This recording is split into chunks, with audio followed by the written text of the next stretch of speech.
Be extremely careful about what your kids watch on YouTube, or you might end up like me. My kids watch a lot of YouTube. I'm not afraid to admit it. Sometimes I need a break. Sometimes I need to cook dinner. Sometimes I want to hide in the closet for 15 minutes and cry my eyes out. You know how it is as a parent. Anyway, a few days ago, I put my kids on YouTube and walked away for a bit. I don't want to name specific names to incite a lawsuit here, but let's just say it's a very popular channel that follows the lives of several 3D animated toddlers and their families. Let's call it Bobo Pumpkin, but anyone who has kids knows exactly what channel I'm talking about. I put the TV on, and as I prepared dinner, however, I heard some strange audio coming from the TV. It sounded like the Wheels on the Bus song, the specific version from Bobo Pumpkin. I'd heard dozens of times, except weirdly distorted, like it was being played back at half speed. The wheels on the bus go round and round. I left a half-chopped onion on the counter and walked into the living room. When I saw the TV, I was shocked. Some cheap rip-off channel with a name and a language I didn't recognize had stolen the audio and video for the classic Bobo Pumpkin Wheels on the Bus song. Except, presumably to avoid getting caught by YouTube's copyright filters, they'd changed it up. They'd changed the audio to half speed or similar, making the voices low and distorted, almost demonic. They'd messed with the video multiple ways, turned it upside down, switched up the colors. The bus was pink. The kid's skin was cyan blue, made two mirror images of it that intersected in the middle. These changes didn't happen all at once, but sequentially. A few seconds of upside down, then a few seconds of weird colors, etc. When I finally got over my shock, I immediately grabbed the remote and flipped it off. The kids didn't seem to care one way or the other, but I was thoroughly creeped out. A few days passed. I kept a closer eye on the kids while they watched YouTube, but the video didn't. I assumed that was the end of it. I was wrong. On Tuesday, after putting dinner on the table, I called to the kids. Johnny,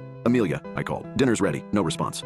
These kids never listen to me. Johnny, Amelia, where are you? Silence. I charged up the stairs, ready to yell at them for not replying to me. When I poked my head into Johnny's bedroom, he wasn't there. Amelia wasn't in her bedroom either. My heart began to pound. Johnny, Amelia, but then I heard it. The horn on the bus goes beep, beep, beep. That distorted half-speed audio from the video. Coming from my bedroom, I burst into my room. And sure enough, I found them both sitting on my bed, watching that cursed video on my TV. Johnny, Amelia, they didn't move. They just stared at the screen, eyes glassy, bright colors flashing over their faces, almost like they were hypnotized. I grabbed the remote and turned the TV off. They slowly turned towards me, sleepy almost, like they were just waking up. Can you guys hear me? Amelia shook her head. Johnny just stared. Come on, dinner's ready. But as we sat down to eat, a horrible feeling grew in the pit of my stomach. That night, after the kids went to sleep, I uninstalled the YouTube app from both TVs. There was plenty to watch on Disney, and there was even that new Bobo Pumpkin show on Netflix. Have to just live without it for a while. After cleaning up downstairs and locking up, I took a bath. I sunk into the warm water, taking deep breaths, entering relaxation mode. But only 10 minutes later, I heard something coming from the other side of the door. Music. I strained my ears, listening. It was muffled enough that I couldn't make out the singing, but from the pitch, I knew exactly what it was. I got out of the tub, wrapped a towel around myself,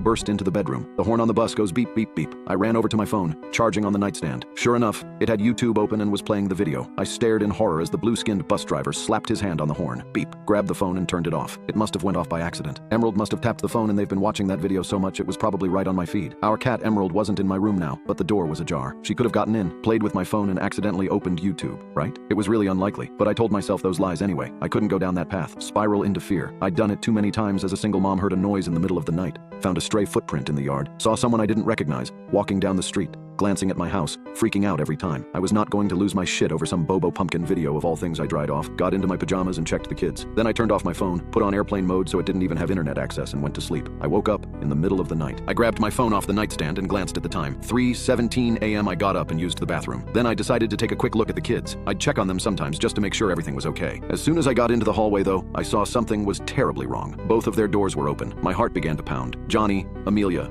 rooms. Their beds were empty. You can now check if there's a part 2 by pressing share and more.